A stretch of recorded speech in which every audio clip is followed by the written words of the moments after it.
JP, gaanong karaming pasahero ngayon yung inaasahan ng PITX na dadagsa sa kanilang terminal para sa mahabang bakasyon?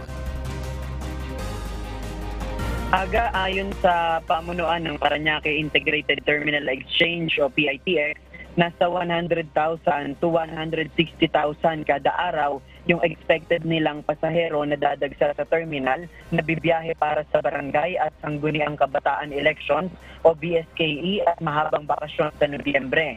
Inaasahan nila na mula October 27 hanggang November 6 ay nasa 1.6 million ang magiging passenger count sa PITX.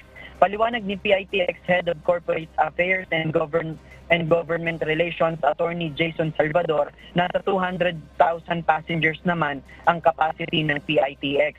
Sa Biyernes nila magkakaroon na ng mga help desk sa loob ng terminal. Magde-deploy ng mas maraming mga pulis mula sa Parañaque PNP at magkakaroon ng mga standby na ambulansya.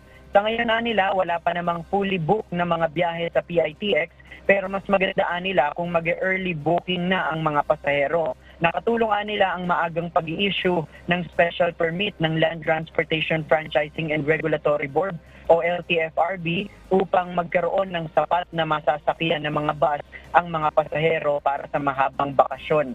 Ayon naman sa LTFRB, mayroon silang ongoing na panghuhuli sa mga kolorong na sasakyan o mga pampasaherong sasakyan at mas paiitingin pa ito pagdating ng long holiday. Yan muna ang ating latest live mula sa Quezon City. Balik sa iyo, Aga. Maraming salamat, JP Nunez.